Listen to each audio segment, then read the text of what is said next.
Happy Monday. Welcome back to the Wolff Den presented by Win Again Academy. Hope everyone had a nice weekend. I'm Matt Wolff, founder and CEO of Ticket Time Machine. Today we have Kayla Bradham on the show. Welcome to the Wolff Den. How's everything going? Thanks, Matt. Everything is going great. It's Monday, start of the week. No better time to get things done, right? It's Monday, one day closer to Friday, right? That's what they say. Sure. Now, although the weekends for you and me are they don't mean a whole lot when you're really engulfed, as which we'll get into. But tell everyone who you are for those in the audience who might not know. All right. Well, hey, everybody. My name is Kayla Bradham. I'm the Executive Vice President of Sports Philanthropy Network. Single mom to 8 amazing kids, a rescue German Shepherd, 2 rescue cats, and a blue beta fish named Molly. Nice to meet everybody. That's a big family. I always say, do you ever see the movie Good Will Hunting? It's one of my favorite movies. Matt, I got to be honest with you. You know, watch My movies. life is so crazy. I very rarely I watch about the same 10 movies over and over and over again. Well, you should put Good Will Hunting into that mix. It's an older movie with Matt Damon, Ben Affleck, Robin Williams. It won all kinds of awards, but Matt Damon was a prodigy, and he had like 16. I think he was lying about it, but he said he had like 16 brothers, and he would rattle them off. And it's like I have trouble remembering some of my friends' kids' names, like 8 kids. Obviously, you're going to remember all the names, but it becomes a lot for other people to remember. I have a friend with 8 kids, and I don't remember all of their names, to be honest with you. It's not great by me, but it's not easy. So I got to tell you, it's funny you say that because my youngest son is named Zeke and our dog is named Zeus. So when it's time to eat dinner, I tell the big kids to go put Zeke in the kennel, and he just gets up and starts walking over to the kennel. And I realized that my son is not my dog. No, they're not in alphabetical order, are they, from oldest to youngest? No, but they all have the same first and middle initials. So they're all matched up with a little partner. And that makes it a little more confusing and also a little bit easier. Yeah, but meaning too. I like the names, names that have meaning, which most people do these days anyway. It's great to have meaning behind names, especially as people pass on, and you can honor them. So that's always a good thing. Well, let's talk about the Sports Philanthropy Network. What is it? What does it mean? What are you guys doing? So it means what it says. What we're doing is we work with professional athletes, teams, leagues, governing bodies, and colleges and universities on their sports nonprofits. On the other arm, we also serve as a resource for local sports nonprofits throughout the world. Going back to the Give a Man a Fish or Teach a Man to Fish, we do a lot of teaching on board of director masterminds, executive director masterminds, donor fundraising masterminds, marketing press releases, social media podcasts, things like that, Matt. That's it in a nutshell. There's about Yeah, 500 million other things that we do. yeah.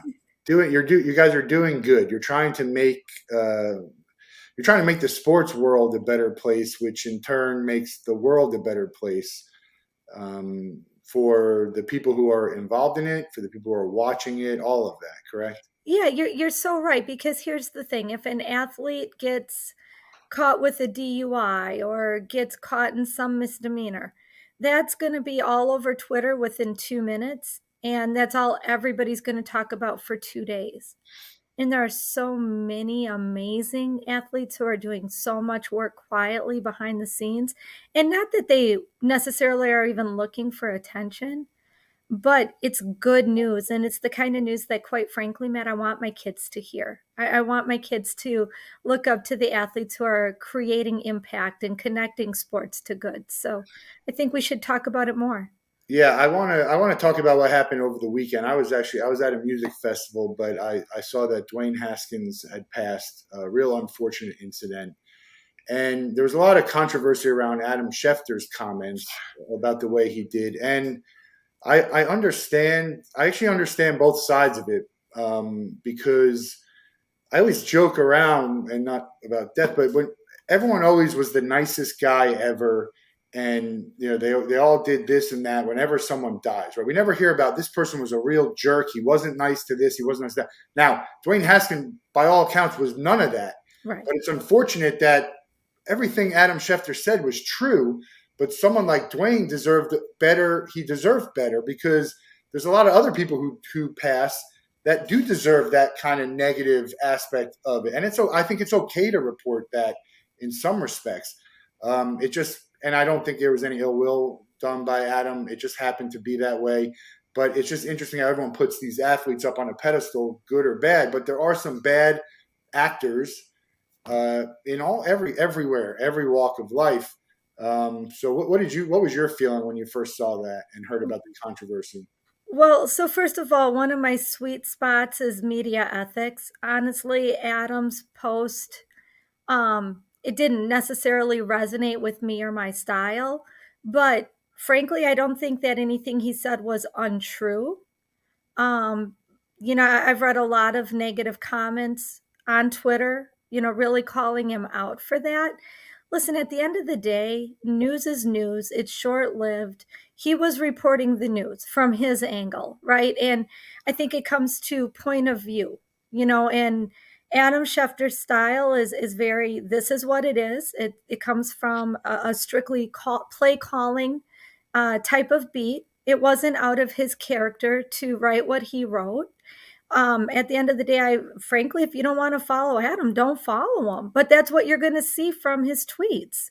Yeah, So, I mean, I hate to say it is what it is. A lot of people don't like that. Again, not necessarily my style, but it wasn't out of line for what he said, and it wasn't necessarily untrue, and it I, wasn't really unkind. So, I don't know from a media ethics standpoint, you might think it was maybe not honoring to his family, and I get that, but I don't think it's Adam's job necessarily to report the news in complete respect to his family from his angle, I think right? they thought it was insensitive, which I get that too, but I'm not that far away from how you feel about it.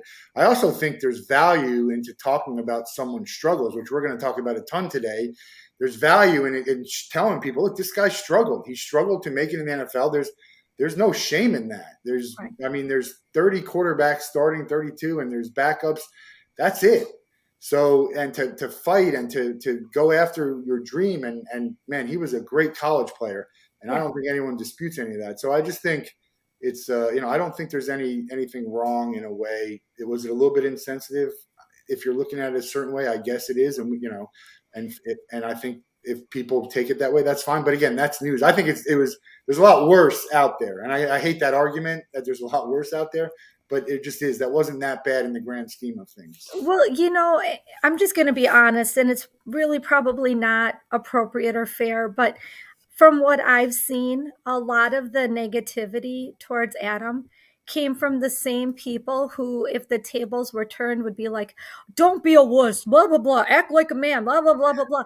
And I'm kind of like, listen, you can't have it both ways, right? Like, a lot of the people that I've seen commenting are, quite frankly, insensitive people and insensitive tweeters to begin with.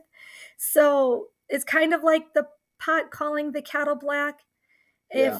If his mom was on there posting like, I'm really sad to see these kind of comments, I would definitely have sympathy for that. Maybe they were a bit unsensitive, but again, they weren't necessarily untrue. Well, let's focus on the struggle part. You have no shortage of struggle in your life and have overcome a ton to get where you're at today. So, what can you talk about? What can you tell us about that struggle?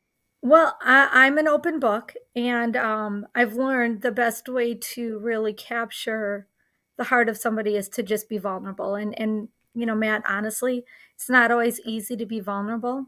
But I'm one of those girls who grew up in poverty in a very small town, severely physically, sexually, emotionally abused. I wanted to play sports. I was always kind of the little girl on the big wheel going to the end of the block and back.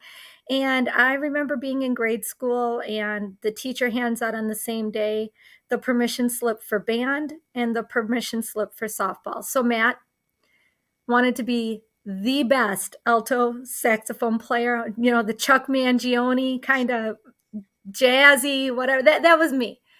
I also wanted to play baseball. Baseball wasn't a thing for girls when I was growing up. Softball was the only option. But Matt, I went home so excited.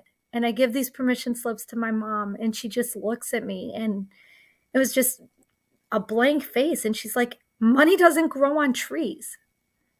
And that was the end of it. There was no further conversation.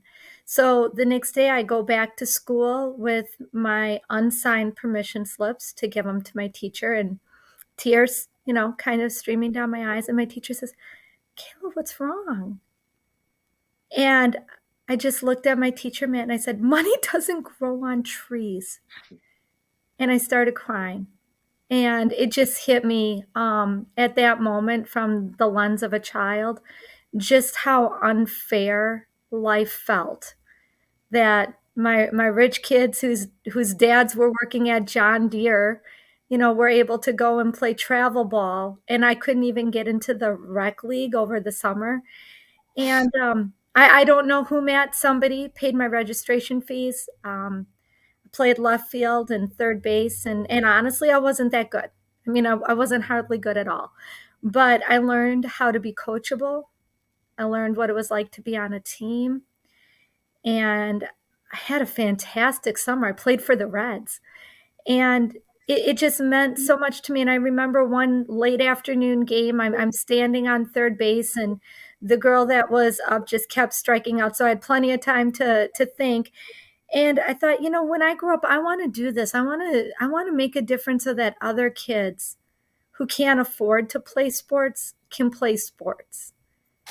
And it was sort of that commitment to myself out in the sunshine on the diamond, saying like, I'm going to do this for someone else. And that never really left me. I went to college where the Green Bay Packers have their summer camp um, on scholarship, because I knew that was, the way I was going to get into sports. And by the way, Matt, I graduated high school in 1991. I didn't know if I wanted to go into sports media or be an engineer. But I got called into the guidance counselor's office regardless, so that they could tell me that neither of those careers were really good careers for a woman, and Yeah, that I should really consider being a nurse or a teacher, because those jobs would be much better suited for a woman in the field. that's terrible. I graduated high school in 1991. That wouldn't happen today. I don't It would think. not happen It depends today. on what school you're at, but they would hopefully that wouldn't happen. Yep. And my hope is that women like Holly Rowe and myself, and other women in our generation, my hope is that we've somehow cleared a path for women and girls who want to enter sports business. And that's not just an athlete, it's the reporter, it's the journalist, it's the person who wants to run, the boom operator, whatever it is. I hope that we're clearing a path. Yeah, I think so. There's a lot of strides that have been made, and there's still a long way to go. But there's a long way to go in a lot of things. I mean, we're coming up on the 75th anniversary of Jackie Robinson. I think that's it, right? And so they'll celebrate this. That's this week, right? It's Friday, the 15th. April 15th is when they celebrate it. And I mean, a lot of strides, right? A lot of progress, but still in 2022, some bad stuff that it's hard to even fathom the So type of it's stuff that it's goes on. interesting. It's interesting to me that you say that, because my partner Roy Kessel and I were blessed to be able to attend the NFL owners meetings down at the Breakers a couple of weeks ago.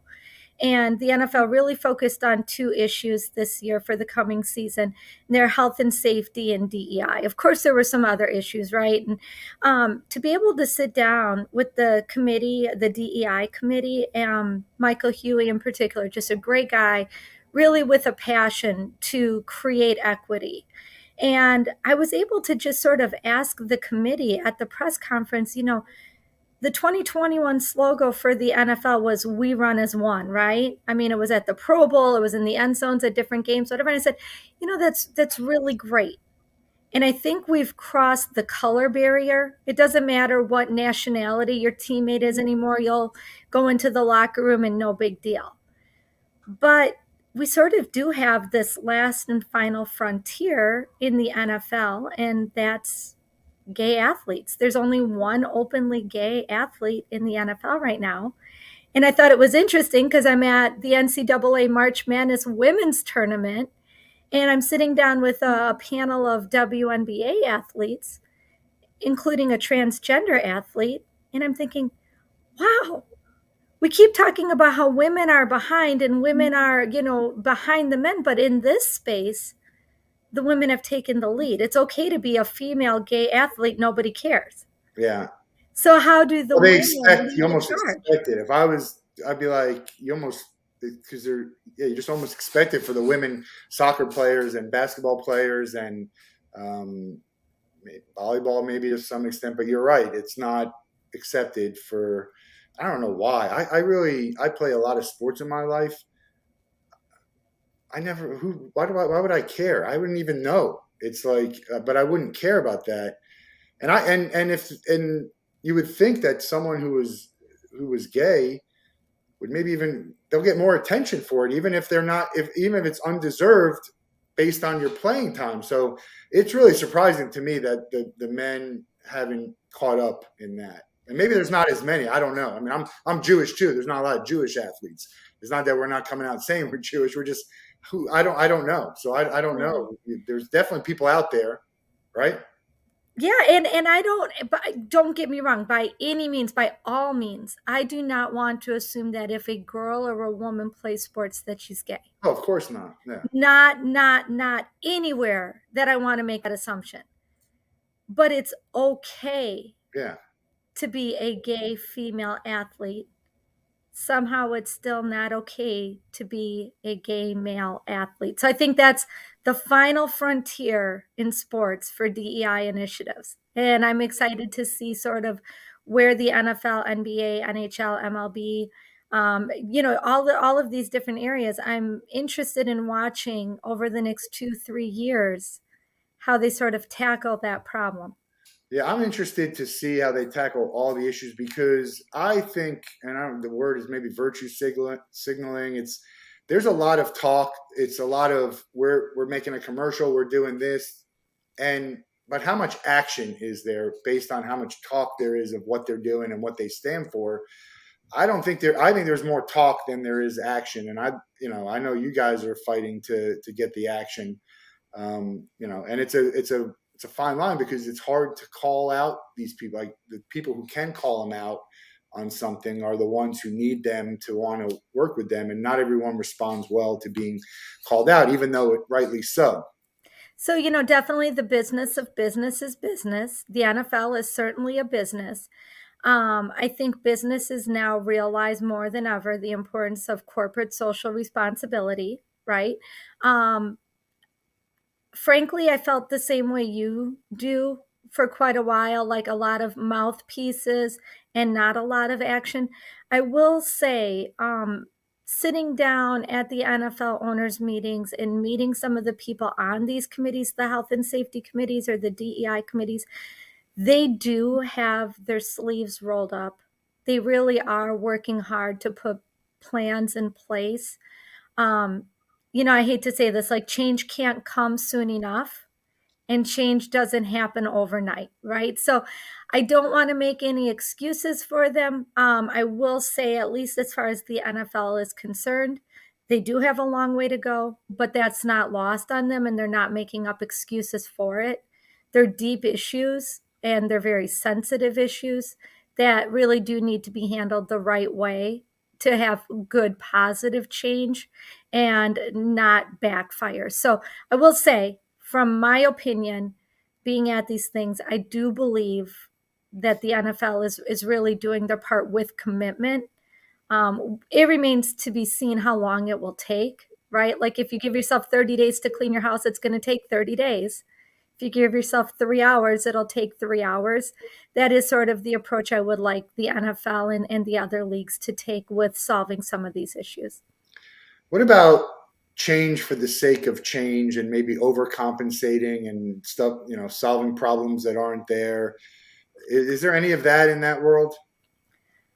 Um, so I only know what I know. And I'm not an expert in it, but I think that what the NFL at least is really focusing on is health and safety and DEI. We know the problems with the turf. We know the problems with preseason injuries, having athletes put pads on too soon, right? So if you get injured in those first couple of practices, there's a very high likelihood that you're going to be suffering the same injury later in the very same season, which means the athlete hasn't fully recovered.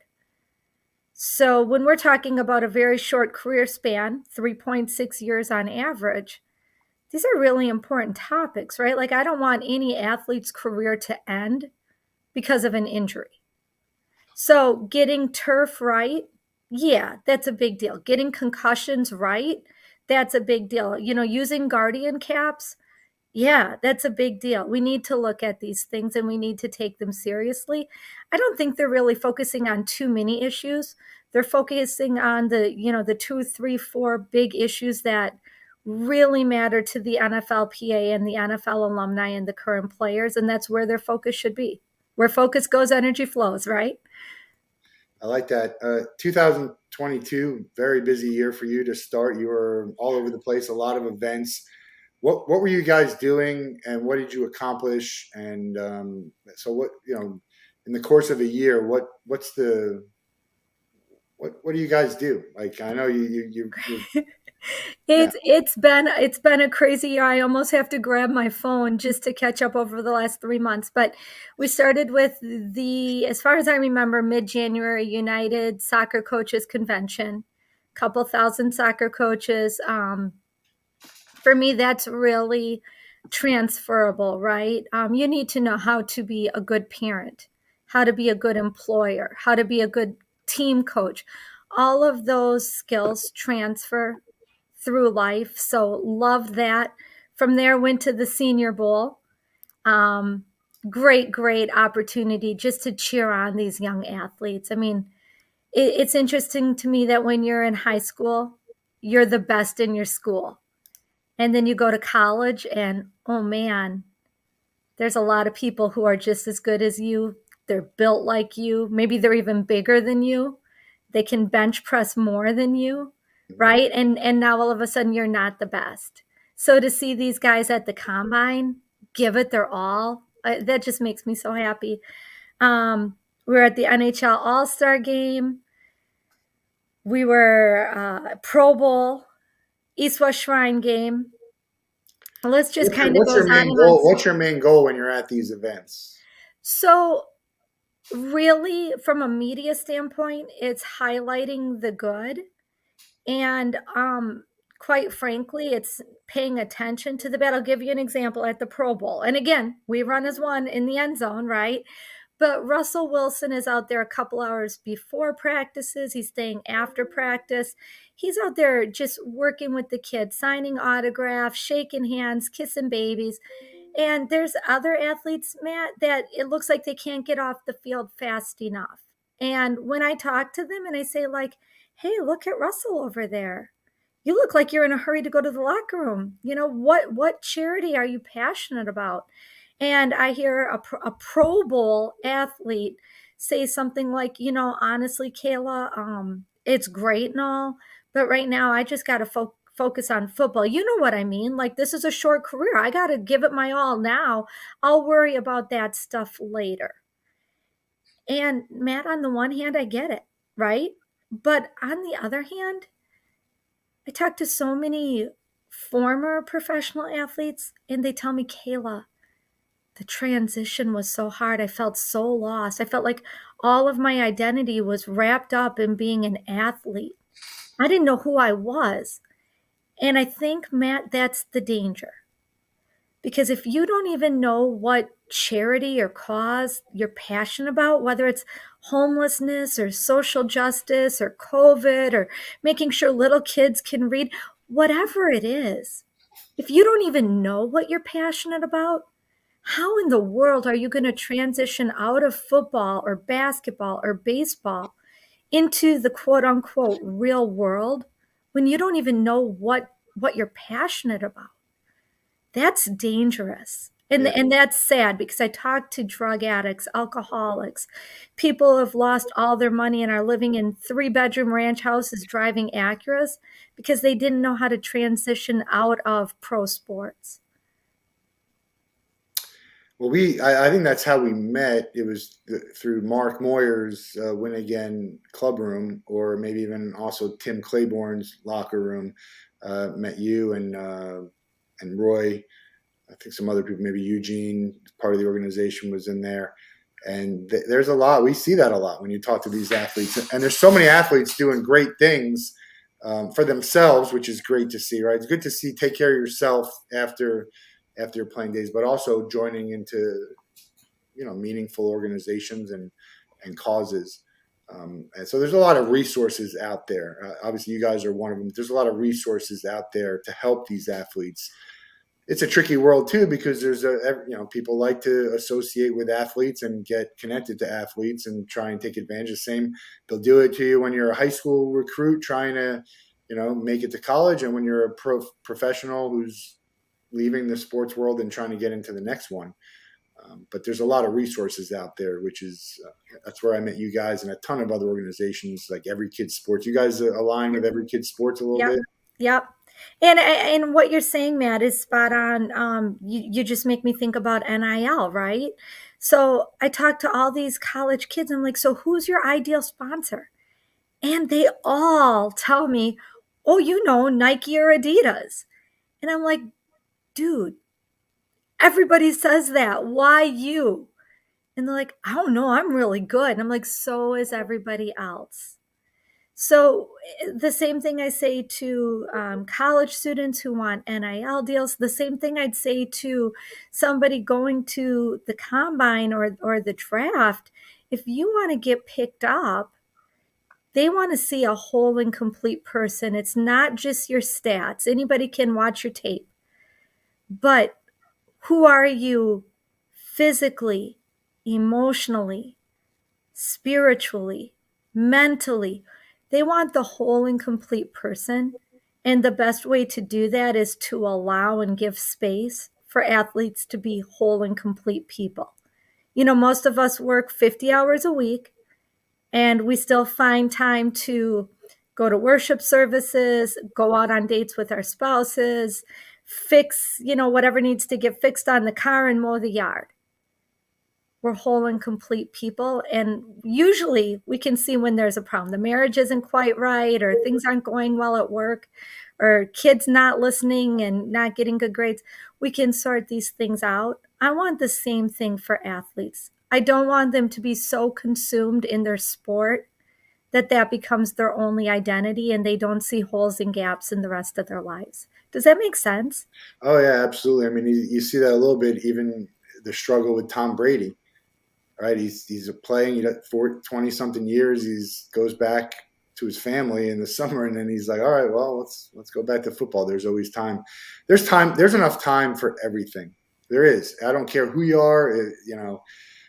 I used to joke about, the president of the United States even has time to do this. And then we saw, a president who golfed all the time. And it's fine. I don't have a problem with that. I'm just saying there's enough time for everything, for no matter who you are. You could be the busiest person in the world.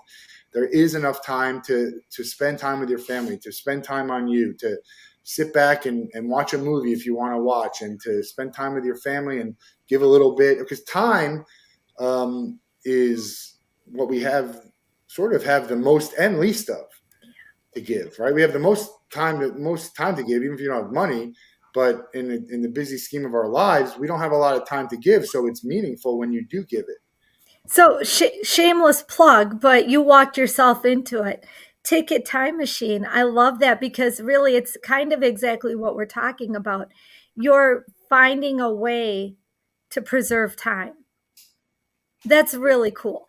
Yeah, we're selling memories. I mean, things that those are the best things we have, especially as time goes on. To look back and think about, what happened and what were you doing and how did they make you feel? Like, Russell Wilson on the sideline signing autographs, taking a picture. You might not like Russell Wilson as a player, but he's going to be hard not to like when you meet him and he's there. And we all have that because we don't really know these people.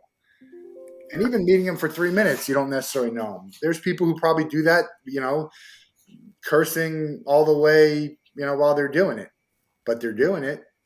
Yeah, I mean, look, I'm wearing the old Milwaukee Brewers Um, insignia, right? Because when I was a second grader, I fell in love with Raleigh Fingers. He was my first yeah. crush, right? And those things they just don't leave, right? I mean, that's what you and I'm sorry you walked yourself into a Oh, promo and I well, I was apologize. going to ask you about the jacket too, because first of all, Raleigh Fingers, everyone knows him for his beautiful mustache, right? I mean, isn't it funny how you just remember? I know he was a pitcher, right? Yeah. But I don't remember Yep. much else about it. I know he was good, but I remember that mustache. It was the mustache. My grandpa had the same mustache, Yeah. and it again. Sorry for the shameless plug No, on we your love show, shameless but plugs here. That's you why we're here. you walked right into the importance of creating and having this whole complete saga journey, right? Like I say, live your legacy. Like what we're doing creates who we're going to be remembered for. So those great sporting events and what you're doing, Matt, to preserve those memories, huge, huge in a digital world. Yeah, appreciate that. You're Well, let's welcome. talk about the Brewers a little bit. You guys got my favorite player in the league, Yelich, who is something else. But I want to talk about Ryan Braun. It brings up a good topic about athletes and images. He was on top of the baseball world, right, killing it, and then he got caught cheating. And the thing about it was he was very adamant that he didn't cheat until he had to make that announcement that he did cheat. And you think about aligning with someone like that and then having that happen, or having Ryan Braun being someone that really look up to, and then having so it's really important when you align as an organization, whether it's Sports Philanthropy Network, Time Machine, anyone, that you kind of know who you're getting in bed with. So interesting that you say that about Ryan. So just two fun facts. When you have 8 kids, it's not always easy to go to every sporting event. But my entire family was actually at the event where Ryan was not allowed to play for the first time. And the Brewers gave everybody in the stadium a free frozen lemonade as sort of this, we know you're here to see Braun. Sorry that he can't play. Um, there's a lot of stuff going on in baseball in the last couple of years. We really saw it last year with the pitch, with the sticky stuff, right? Like, are we gonna make that legal or not? Oh, we just want everyone to report it, but we're not gonna judge you for it. We saw all of this stuff. I have a fifth grader who loves Christian Yelich. In fact, the sponsor for my podcast is Dugout Mugs. They actually gave me a Christian Yelich dugout mug, which we love. But we happened to be at the game for my son's birthday, who loves baseball, who loves Yelich, and Ryan Braun just happens to walk past my son and says, "Hey, buddy, you want a quick photo? Listen, we got to keep moving. I can't stop." And he knew once he stopped, he'd be stuck, right? Mm-hmm. But we have this precious photo of my son and Ryan Braun, and bringing back everything that you and I have just talked about full circle. We can't put anybody on a pedestal, but I'll tell you what, Matt, as a mom, to see him stop and grab my son and get a photo, I don't know why. And there's thousands of people in the stadium, and he grabbed my son, and boy, that's lucky. But you know what? He didn't have to do that. He didn't know who I was. He didn't have to like grab my son just because, and he did it anyway. So you can say what you want, but athletes are just people. They're good people, they're bad people. But you got to look at the whole person. He was kind enough to walk and take a picture with a little boy. Yeah, and we And don't that says a know. lot about his character. He might have had someone in his ear saying, "Don't admit it." I mean, he's got PR people. There's a lot of stuff that we don't know. I'm always amazed by the people who vehemently deny something that's very obviously going to come to light. It's just sometimes you just kind of get stuck. It's like the Ponzi schemers; they get stuck. Their intentions might not have been bad to start, but you get stuck, and Oh, It's what a hard. tangled web we weave. Yeah. Well, while we're on this subject, Barry Bonds, Roger Clemens, Pete Rose, do they belong in the Hall of Fame in your eyes? Um, there's so many people that belong in the Hall of Fame to But I mean, me. because should they not be in because of what they allegedly did? Yeah, morals and ethics can sometimes get in the way. I sort of challenge that with a question. Should men and women from the Negro Leagues get automatically put in or not put in based on the color of their skin? Or does it come down to stats? Well, no, I think it's if you were good enough, you should be in there. But yes, I There mean, you go. You answered my question. yeah, but there's a lot of people who don't. I think they belong. I'd love to see Pete Rose in there too, even though he really dug his own grave terribly. But still, there's a lot of bad. Again, all relative. There's a lot of bad people doing bad things that are Hall of Famers. I'll just Yeah. leave it at that. So And that's just it where you and I have talked about this a little bit. Stop putting people on pedestals. I'm guilty of this, Matt. You want to talk about the NHL? Theo Fleury. I loved and hated Theo Fleury when he played for the Blackhawks. I'm this young kid going like, "You're so good, and you're always drunk. You keep getting kicked off the ice. I need you to be someone I can look up to." yeah, And Theo Fleury got kicked out of the NHL, and I had an opportunity to talk to Theo. And he told me, Kayla, when I got kicked out, my agent said I need to write a book. So I decided to write a real book. And in his book, Theo talks about being raped by his scout all through high school. we're gonna do a shameless plug right here. This is how we do it on the Wolf Den. Because you just never know what's going to be talked about. But you bring up Theo Fleury, and I actually just mentioned his name today. Hey! Theo is a same here member, Yep. Yep. and yeah, I mean, a lot of people don't know his story. He's obviously shared it, and you just never know what's going on with someone. Man, you get something like that, and nothing that he did comes as a surprise. Exactly. Yeah. And so and thank you for that hat. The same here. I think is something that we need to address.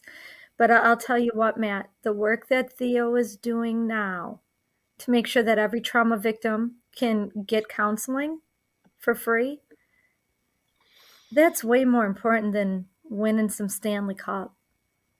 He's changing the world for so many, and it's not just trauma survivors. We live in a world where men who have been sexually abused or physically abused aren't likely to share that story, and he's opening doors. So, I mean, you nailed it. You nailed it. What, I'm trying to think back, like who did I know who was doing great things in the sports world? And the first name that comes to mind is Warwick Dunn.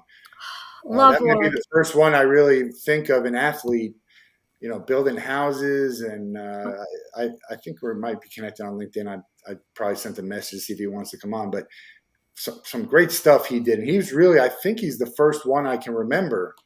How about you? Who's the So first athlete you remember?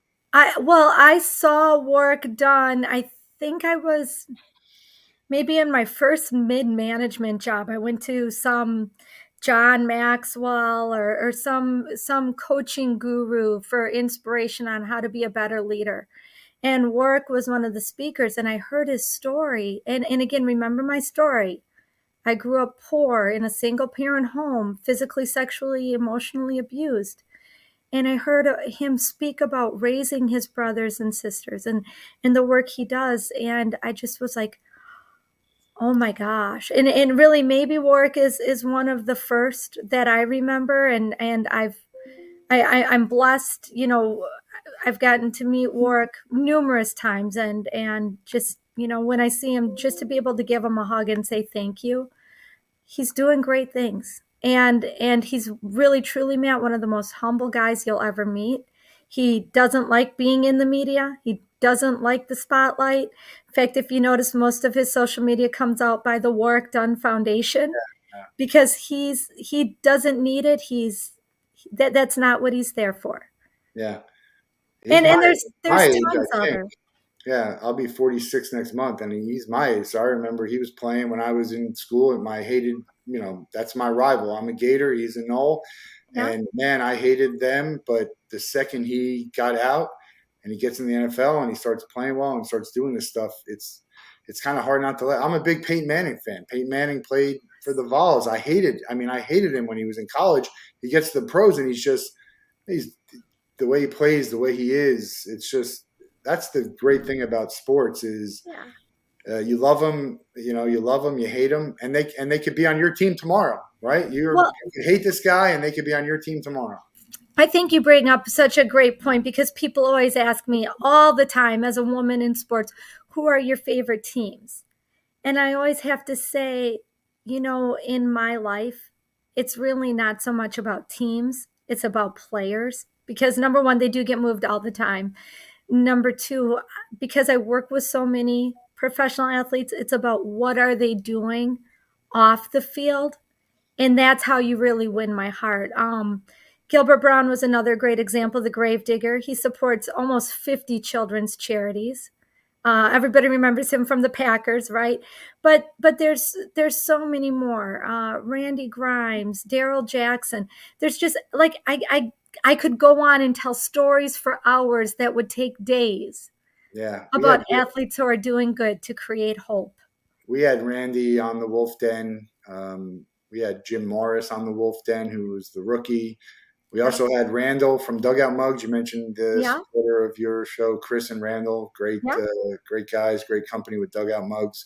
There's a lot of people doing good, and yeah, that's also becomes. And I had this conversation about cancer and who do you support? It's just there's so many causes. It's hard to figure out who you should support, and it's hard to get out there that hey, you should be supporting us. It's hard to you can't really like grade or compare the importance of something, right? Homelessness versus whatever mental health or disability. You can't do that, but there's so many causes and they all need a lot of help. Some of it's just time, some of it's just visibility. So it's how do you guys choose what to support and what to go after? Is there a formula or Yeah. No, that's not a written formula, but just up here? no, that's a great question, and I think the best way to answer it is to just let everybody be authentically real. We all have experiences that create our passion, right? So, right now, you talk about cancer, and I think about Chris Draft and his wife Keisha. They were married for 1 month before she died of lung cancer. And they had the Chris Draft Family Foundation. From there, they created the White Ribbon Project for lung cancer survivors. And Chris played more than a decade in the league, right? But that was his experience. Theo Fleury had his experience. Randy Grimes had his experience with painkillers, right? So when people ask me, where should I put my money? I always go back with, well, what are you passionate about? Based on your experience, where do you feel led to give? And we talk about this time, talent, treasure thing. But I think it goes one step deeper, and that's connected to. Mm-hmm. Who are you connected to that you want to help? You have to make it personal. And I think, the other thing is using that experience. Um, we have to make it transformational, not transactional. So it's not just, oh, I'm going to give you some money. Here's my $50 for this cause, or I'm going to go volunteer at this 5K. It really has to be transformational. Like, I want to connect to you and inspire someone else. So there has to be, whether it's mentoring or giving back, whatever it is, that's what I'm passionate about, is teaching people how to fish, not giving them a fish, Right, teaching them how to fish. right. What we always like to manifest here in the Wolf Den. Um, speak it into existence. Is there Yeah. a player or an organization that you are not working with right now that you see doing great things that you would love to align with? You know what? Honestly, there is, and not that I'm not aligned with them or not that I'm not working with them, but that I'm excited to work with them more. Okay. And really truthfully, and let me tell you why before I tell you the team, okay? Because it's not a setup. There is a baseball team, who last season, every single player, 100% of the players on that team donated back to that team's foundation, to a Hmm. community that really, really needs it. This one, Brewers. the Brewers. 100% of the Brewers gave back to Milwaukee last season, to the Brewers Foundation. If you remember, we had the shootings, the Kyle Rittenhouse, the problems with social justice. Milwaukee has one of the highest poverty rates, one of the highest incarceration rates, one of the highest single mother rates in the nation. The entire team gave back to the Brewers Foundation. I Yeah. couldn't be more proud to say, wow, any team who does that, they're being led to do that. Hmm. That's pretty good. They had a That's nice pretty season good. That is pretty good. last year. Off to a rough start this year, but it's Yep, extremely early. yep. Do you get to games much? It's a really nice stadium there. We I love it. I live 15 minutes from Pfizer Forum. I live 10 minutes from AmFam Stadium. I'm incredibly abundantly blessed because you can still get into AmFam with $6 tickets hmm, up in the way back bleachers, but once you're in, you're in. yeah, And it's again, to be a single mom with 8 kids, we don't always realize, but parking, peanuts, uh, Cracker Jacks, and a ticket. Forget the jersey, right? Forget the dugout mug. A lot of sporting events have become so pricey that most middle class Americans can't pay for them. Baseball, I think, is one of the few sporting events where families can still go and have a good time, and that's one of the reasons I love baseball. there's a lot of It is. games. I was at the Savannah Bananas game. It was an awesome experience, but it was $20 for the ticket, and the concessions were high. They weren't run by the Bananas. The Bananas sold a ton of merchandise. People want to support good Yeah. teams and good causes and teams that do it right. And so, I think it's great to be able to bring kids out to a game for $20, and it's not, it's not Major League Baseball, but it's fun. These kids don't know, when they're young enough, they don't know the difference between these players, and they look up to them like, man, and they should, because it's not easy to make a squad in minor league. You're still in the top 1% of what you're doing, which is incredible. And you know what? I'll just be honest here and vulnerable. What makes me so angry is it doesn't matter what type of sporting event I go to, whether it's soccer, hockey, baseball, football, you name it, right? Even on a sold out stadium, there's tons of open seats, right? And I get so frustrated, like, how many kids live in this neighborhood who've never been able to go to a game? Why do they not just comp some of these tickets on will call or whatever, so that kids and families who don't have that opportunity, maybe you have to show proof that you're eligible for food stamps. I don't know. There's a way to do it. But the Blackhawks partnered with us this past season, and we were able to take 50 kids over a couple of games to the Blackhawks game, and they actually won one of the games, which was great. And not only that, the Blackhawks gave a bunch of these kids Tommy Hawk beanies, and they were warm beanies. And you think about marketing, you think about business. Again, the business of business is business. Who are your future game goers? Where's your marketing? These kids are going to grow up and love the Blackhawks because they had a Tommy Hawk beanie and went to a game. That's good business. I mean, they're doing terrible these days now. They had a run where they were killing it, and now they're back a little bit towards the bottom. Scalpers, brokers, secondary market, the leagues are partnering with them. A lot of those tickets, even though they're not even owned by the team because they've already been sold and they don't care. who it Yep. gets. But there's room for to give to people. Even last minute, people would be like, all right, at some point, baseball especially Yep. some of these teams like down here with the Miami Marlins. I mean, yeah, and they probably do that. I have to assume they do because they get more people in there than definitely more people in there than paid for the ticket. Yeah. That's for sure. A lot of camp days, and it's great. There's people who don't get. I grew up very privileged. I was going to games, and it was a great experience. I loved it, and now I go to more games, and now I have more passion about my teams, and you know more access, right? Yeah. As you get older. But I hear you on the price of it, especially when you have a family. Like you want to be able to have your kids enjoy and go out to a ballpark and not have to spend $500 because Yeah. who has that money to spend? The people who do don't care about it, so the prices don't matter.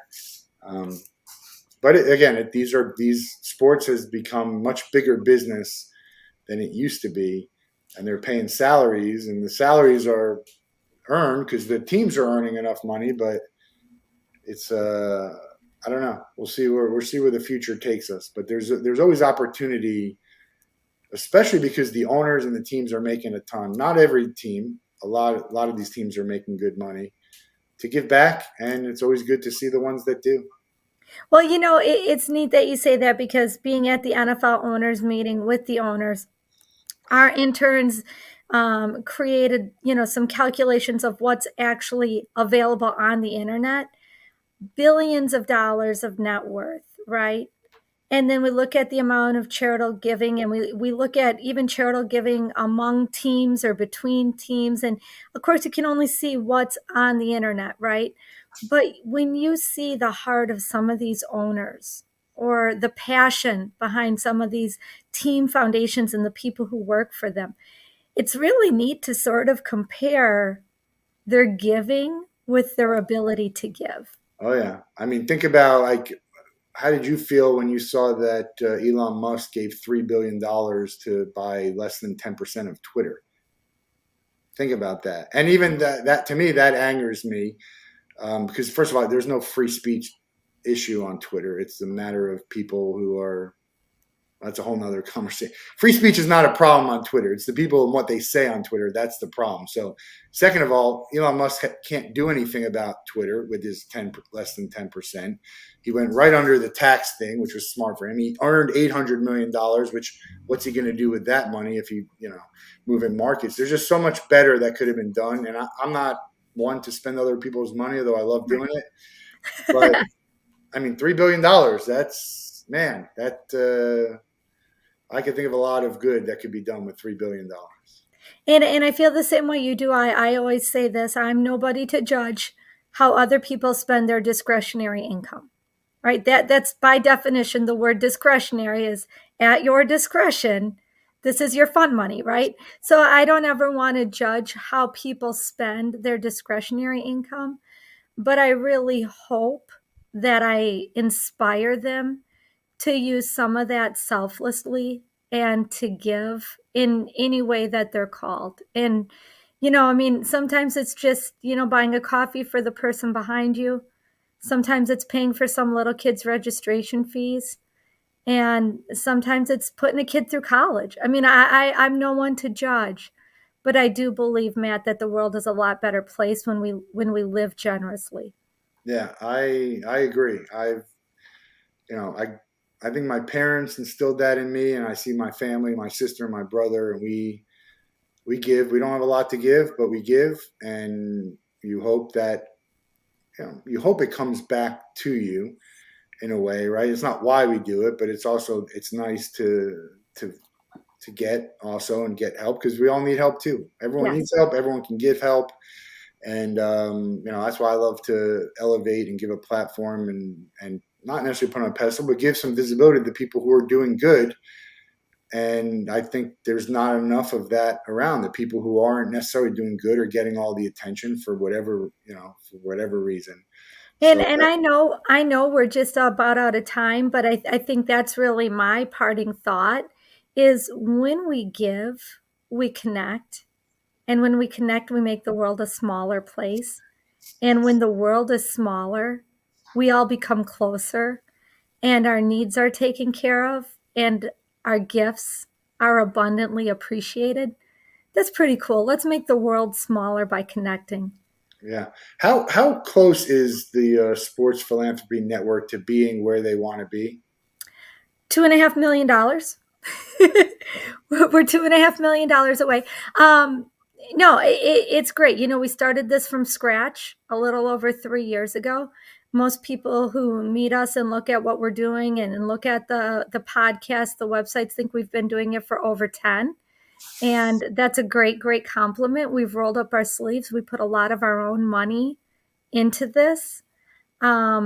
To get it fully operational and really create the change that we want, our vision. We've nickeled down to 2.5 million, Okay. which is really what every owner in the NFL giving $100,000 chump change. Yeah. Like really, in the scope of things, these aren't that's nothing. But with that $2.5 million, that's a 3-year plan to fully scale and make amazing change in the world through sports. Yeah, it's a lot of money, but not a lot of money depending on Absolutely. how you're looking at it. I was talking about more of a percentage, but that's a better answer. Yeah, you know what? I'll just be honest. So, here's the thing. When we're honest and we say what we need, Yeah, people catch the vision and they give what they can give. yeah, So if somebody gives $5, that eats into 2.5 million. If yeah. somebody gives 100,000, it eats into it. But it's everybody rolling up their sleeves, working together to make sure that little kids can play sports, to make sure that professional athletes aren't getting the concussions, to make sure that women have the opportunity to play sports. I mean, you name it, it's there. I was We talk, need the power. I was talking to someone who does works a lot with nonprofits on events, and he said that people don't give to organizations or causes; they give to people. Yep. And so it's not. And when you find the people that you want to give to, you tell them how much you need, and they give it to you. So Yes. I think that's not unreasonable for what you guys are doing and looking for. And I hope that someone out there or many people out there contribute to make it happen for you guys. And I have no doubt Thank you'll you. get where you need to. You're Thank kind of you. like us here. We're small, but we've made some strides, and people have noticed, Yep. and that's what it Small takes. but mighty. A lot of people, they see something, they want to be a part of it. I always hate. I didn't even know this, but I wish I remember who told me this. Said people want to be first to be second. They don't want to be first anymore. They want to be first to be second. So once someone joins, let them pave the way, and then let's make it happen. Yes. Um, Oh, I love that. That's great. I can't take credit for it. And I have to remember. Hopefully, someone will hear this and they'll say, "Hey, I'm the one who told you that." Uh, they can support you how? I know we got the website there, sportsphilanthropynetwork.org. We have your podcast Yep. listed. It's on YouTube, Legacy After the Locker Room. What's the best way to support you guys? Go to the website and Go to the website and the donate page will pop up. You'll be able to donate right online, and when you do, there's a place for the comments. Please let us know it was because of the Wolfden, so we can let Matt know and edify the work that he's doing. And to follow me, you can follow me on Instagram or connect with me on LinkedIn. But it's all about rolling up our sleeves and working together to create that hope and possibility for the people who need it. yeah, I should have asked this earlier. If I don't have money to give to you, obviously time, how can we help? How can people help who don't have the money to give? I love it. So I think the first thing is, send a message to your favorite professional athlete. Use social media and shout them out. If you have an athlete who's doing something good, let the world know. That's number one. Number two, um, we do a lot of things to try to give back to local communities. You don't need us to help you do that. When you're cleaning out your garage this spring and you're finding the kids' old frisbees and baseball bats and used gloves, go take them to your local grade school or take them to your boys and girls club or your homeless shelter, whatever you're passionate about. But stop throwing your quote unquote junk away or bringing it to Goodwill where somebody else has to buy it. go give it away. Clean out your garage. You don't need the junk. Give it to someone who does. Same thing with the cleats, right? There's so many kids who need cleats. Go Taylor, find a did my place. wife did my wife tell you to make that statement? No, but I see and hear it all too often. In a lot of the communities we serve, Matt, we try to do sports bra drives for underserved women and girls. Yeah, There's so much that you can do. There's so much that we throw away. Just think about, before you throw it away, think about repurposing it. We yeah. live in a disposable society. Don't dispose, Yeah, reuse, repurpose, a lot recycle. of people can use it. We're going to let you out of the Wolf Den with the same question we get everyone out of the Wolf Den with. You can spend a day with anybody in the world. They have to be alive and you can't be related to them. Who would you like to spend a day with and what would you guys do? Oh, you know what? I think honestly, um, former President Obama. I look at the work that him and Michelle have done to really make a more healthy United States. Michelle did a lot of work to make sure kids had healthy food and access to sports. President Obama has welcomed so many of my professional athlete or former professional athlete friends into the White House and truly thank them for the work that they do in sports to create hope and possibility, to be role models. I'd like to spend a day brainstorming with him and trying to create a future for other professional athletes and former professional athletes. Yeah, he's on my short list and we have 180. This is the 185th episode. I don't have the exact stats, but he has been mentioned the most out of anyone. Isn't that crazy? Well deserved. I'd love to shoot some hoops with him and talk sports and movies and music and all of that, and some politics too. Yeah, I'd like to do some roller derby with him. I think I stand a chance. There you go. Well, we're going to put it on. Yeah, I think look, with money you can make anything happen. That's right. Money you can make anything happen, right? If I paid enough money, we can get Obama into a room and everyone who wanted to meet him. So that's part of my goal is to get Love Ticket it. Time Machine big enough so we can have an event with Obama and everyone else, that all of the other guests that people wanted to meet. That's a great guest. There are no bad answers for this, by the way, but I think obviously with other people wanting to do that, I think it would be something.